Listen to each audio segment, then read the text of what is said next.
Welcome to సుమంటివి. నేను మీ సుమంటివి నాగ్. చాలా మందికి అంటే ఫేస్ మీద తెలియకుండానే కొన్ని మచ్చలు అవి కనిపిస్తుంటాయి మనకి. పిగ్మెంటేషన్ జనరల్గా మన ఫేస్ మీదకి ఆ విధంగా ఎందుకు వస్తుంది?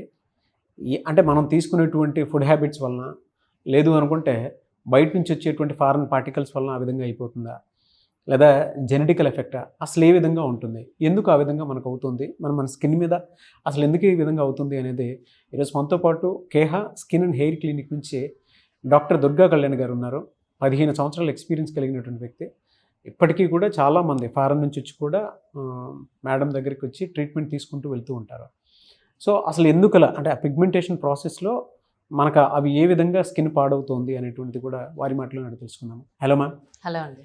చాలామంది కన్నా ఫేస్ చూస్తే తెలియకుండానే చిన్నప్పటి నుంచి బాగా పెరిగినటువంటి ఒక్కొక్క ఫేస్ కొంచెం నీట్గా బాగుంది కదా అనుకుంటే కొంచెం ఒక ఏజ్ వచ్చిన తర్వాత దాని మీద పిగ్మెంటేషన్ అవి వచ్చేస్తుంటాయి అన్నమాట. అంటే షేడ్స్ లాగా కనిపించేస్తుంటాయి. రీజన్ ఏంటి, ఎందుకు అలా అవుతుంది అసలు? సో ఇది రావడానికి చాలా రీజన్స్ ఉన్నాయి. పిగ్మెంటేషన్ అనేది కూడా చాలా రకాలుగా ఉంటుంది. సో రావడానికి రీజన్స్ ఏంటి అంటే, ఇప్పుడు ప్రెసెంట్ రీజన్స్ స్ట్రెస్, దానివల్ల వాళ్ళు డైట్ సరిగ్గా తీసుకోకపోవడము, ప్రాపర్ స్లీప్ లేకపోవడము. సో ఇవన్నీ రీజన్స్. మన లైఫ్ స్టైల్ ఒక రకంగా చెప్పాలి అంటే, న్యూట్రిషనల్ డెఫిషియన్సీస్, మనకి ఐరన్, B12, D3 ఈ డెఫిషియన్సీస్ ఉన్నా కూడా ఉంటాయి. అండ్ కొంతమందికి ఏమో జెనెటిక్, వాళ్ళ పేరెంట్స్ కొన్ని మచ్చలు ఉంటాయి, వీళ్ళకి కూడా అది వస్తూ ఉంటాయి. అండ్ సన్ ఎక్స్పోజర్, మనం సన్ స్క్రీన్ వాడండి అని ఎంత అవేర్నెస్ వీడియోస్ చేసినా కూడా వాడరు చాలామంది. సో దానివల్ల పిగ్మెంటేషన్ వస్తూ ఉంటుంది. దీంతోపాటు స్మోకింగ్, ఆల్కహాల్ ఉన్నవాళ్ళు, అండ్ లైఫ్ స్టైల్ సరిగా లేని వాళ్ళు, వీళ్ళందరిలో కూడా థైరాయిడ్ ఉన్న వాళ్ళు, అండ్ కొన్ని హార్మోనల్ ఇష్యూస్, ఫీమేల్స్కి మెన్స్ట్రువల్ ఇష్యూస్ ఉన్న వాళ్ళకి మనం చూస్తూ ఉంటాం. కొన్ని డిఫరెంట్ టైప్స్ ఆఫ్ పిగ్మెంటేషన్ చూద్దాం. ఇది మెలాస్మా, మంగు మచ్చలు అంటారు. అంటే బటర్ఫ్లై ప్యాచ్ లాగా చీక్స్, నోస్ పైన ఉంటుంది, కొంతమందికి ఫోర్హెడ్ కూడా ఉంటుంది. సో ఈ మెలాస్మా వస్తే చాలా మంది డిప్రెస్డ్గా ఉంటారు. ఎందుకు అంటే అది వాళ్ళు ఎన్ని వాడినా తగ్గకపోవడం వల్ల వాళ్ళు ఏంటి ఇది తగ్గదు అనుకొని దాన్ని అలా వదిలేస్తారు. అది మొహం అంతా స్ప్రెడ్ అయిపోతూ ఉంటుంది. సో ఈ కేసెస్ చాలా వస్తూ ఉంటాయి.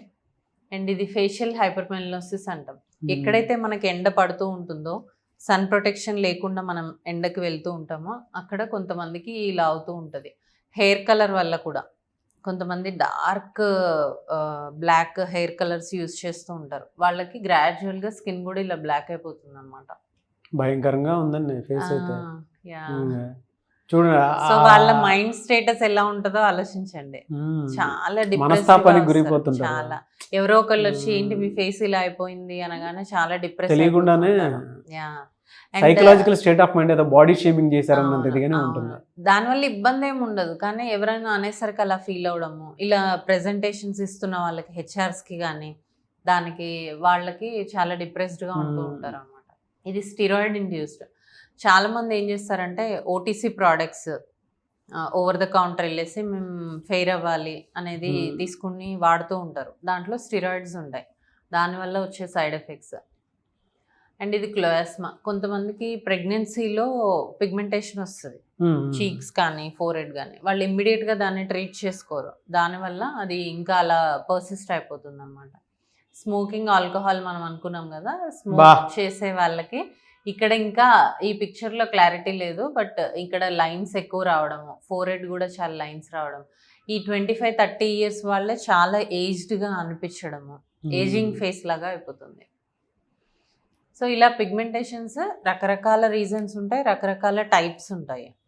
సో మన దగ్గరకు వచ్చినప్పుడు వాళ్ళకి ఎందుకు వచ్చిందో ఫస్ట్ చూసి కొన్ని టెస్ట్లు చేయడం జరుగుతుంది. ఎలా అంటే ట్రీట్మెంట్ ప్రాసెస్ ఎలా ఉంటుంది? టెస్ట్లు ఏ విధంగా ఉంటాయి? టెస్ట్లు ఏంటి అంటే మెయిన్గా న్యూట్రిషనల్ డెఫిషియన్సీ, B12 కానీ, ఐరన్, D3, కొన్ని హార్మోనల్ ఇష్యూస్ లైక్ థైరాయిడ్ ఉన్న వాళ్ళకి, ఇన్సులిన్ రెసిస్టెన్స్ ఉన్న వాళ్ళకి చూస్తాం. కొంతమంది ఒబేసిటీ వల్ల కూడా పిగ్మెంటేషన్ అనేది ఫామ్. బాగా లావుగా ఉన్న వాళ్ళకి చూడండి, నెక్, అండర్ ఆర్మ్స్, ఇదంతా పిగ్మెంటేషన్ ఉంటుందన్నమాట. సో వాళ్ళకి ఫస్ట్ ఎందుకు వస్తుంది అనేది టెస్ట్ చేసి మనం ట్రీట్మెంట్కి వెళ్ళడం జరుగుతుంది. ఏం సజెస్ట్ చేస్తారు వాళ్ళకి? సో ఎవరైతే ఎర్లీ స్టేజెస్లో వచ్చారో, ఈ రీసెంట్గానే వాళ్ళకి పిగ్మెంటేషన్ అనేది వచ్చింది అంటే మనం ఓన్లీ క్రీమ్స్ ఇస్తాం. లైక్ సన్ స్క్రీన్ కానీ, కొన్ని kojic acid creams, niacinamide creams, ఇలాంటివి స్కిన్ కేర్ రొటీన్ అనేది వాళ్ళకి సెట్ చేయడం జరుగుతుంది. సో అలా సెట్ చేసిన తర్వాత కొన్ని రోజులు చూస్తాం ఇన్ కేస్ అప్పటికి కూడా వాళ్ళకి తగ్గలేదు అంటే మనం కొన్ని ట్రీట్మెంట్స్ చేయడం జరుగుతుంది. ఇక్కడ ఇంక్లూడ్ చేయలేదు, బట్ కొన్ని ఓరల్ మెడికేషన్స్, తర్వాత కెమికల్ పీల్ ట్రీట్మెంట్ అని ఉంటుంది. అదేం చేస్తుంది అంటే పైన ఏదైతే డెడ్ స్కిన్ ఉందో దాన్ని రిమూవ్ చేస్తుంది అనమాట. సో ఆ ట్రీట్మెంట్స్ కూడా తగ్గట్లేదు అన్నప్పుడు మనం కొన్ని లేజర్స్ చేయడం జరుగుతుంది. ఇండియాగ్ లేజర్ అనేది చాలా కొత్తగా వచ్చింది. దాంతో ఎలాంటి పిగ్మెంటేషన్ అయినా కూడా చాలా బాగా క్లియర్ అవుతూ ఉంటుంది. సో అది వీటితో తగ్గకపోతే ఆ ప్రొసీజర్ చేయడం జరుగుతుంది. ట్రీట్మెంట్ అఫోర్డబుల్ ఉంటుందండి వీటికి? ఎఫోర్డబులే ఉంటుంది. ఇప్పుడు సపోజ్ ఓన్లీ ఇలా స్టార్టింగ్ స్టేజ్లో వచ్చారనుకోండి, వీళ్ళకి ఓన్లీ క్రీమ్సే కదా. సో రెగ్యులర్గా యూస్ చేసుకోవడానికి ఒక డే క్రీమ్, ఒక నైట్ క్రీమ్ యూస్ చేస్తే సరిపోతుంది. ఆన్ యావరేజ్ ఎన్ని డేస్లో రిజల్ట్ చూడొచ్చు అంటారు మనం? డిపెండ్స్. ఇప్పుడు యూస్ చేసే వాళ్ళు ప్రాపర్గా యూస్ చేస్తున్నారంటే ఒక 2 to 3 monthsలో మనం రిజల్ట్ అనేది చూడొచ్చు.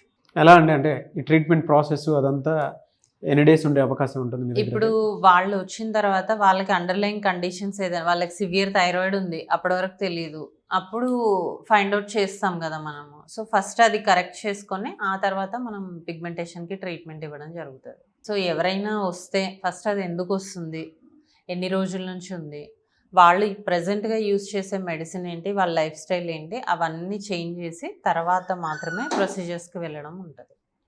అలా మ్యామ్ మిమ్మల్ని అప్రోచ్ అవ్వాలి అంటే ప్రాసెస్ ఏంటి? కేహా skin and hair clinic Srinagar కాలనీలో ఉంది. సో కింద డిస్ప్లే అవుతున్న నంబర్కి కాల్ చేసి అపాయింట్మెంట్ తీసుకోవచ్చు. ఆన్లైన్ ఉంటుంది, ఆఫ్లైన్ ఉంటుంది. దూరంగా ఉన్న వాళ్ళు ఫస్ట్ ఆన్లైన్ కన్సల్టేషన్ తీసుకుంటే ఇన్ కేస్ ఏదైనా నీడ్ ఉంది అంటే వాళ్ళని క్లినిక్కి రమ్మని చెప్తాం. Anyways thank you so much ma'am. చూసారు కదా వీడియో. ఈ వీడియోపై మీ అభిప్రాయం కమెంట్ బాక్స్లో పోస్ట్ చేయండి. మీ స్కిన్ మీద తెలియకుండానే ఏదైనా సర్కిల్ లాగా, లేదు ఒక పిగ్మెంట్ లాగా ఫామ్ అయింది అనుకున్నటువంటి వాళ్ళు, లేదా ఒక స్కిన్ ట్రీట్మెంట్ మంచిగా తీసుకుందాం, ఒక మంచి హెల్తీ స్కిన్ మెయింటైన్ చేయాలి అనుకునేటువంటి వాళ్ళు కేహా skin and hair clinic Srinagar కాలనీలో ఉంటుంది. డాక్టర్ దుర్గా కళ్యాణి గారు 15 సంవత్సరాల ఎక్స్పీరియన్స్ కలిగినటువంటి వ్యక్తి. మీరు ఎవరైనా సరే ట్రీట్మెంట్ కోసం ఎదురు చూస్తున్నటువంటి వాళ్ళు, లేదా మీ స్కిన్ హెల్తీగా ఉంచుకోవాలి అనుకున్నటువంటి వాళ్ళు స్క్రీన్ మీద కనిపిస్తున్న నెంబర్కి సంప్రదించండి. ఈ వీడియో లైక్ చేయండి, షేర్ మాత్రం తప్పకుండా చేయండి. ఇలాంటి మరిన్ని వీడియోస్ కోసం మా ఛానల్ ఫాలో అవ్వండి. Thank you.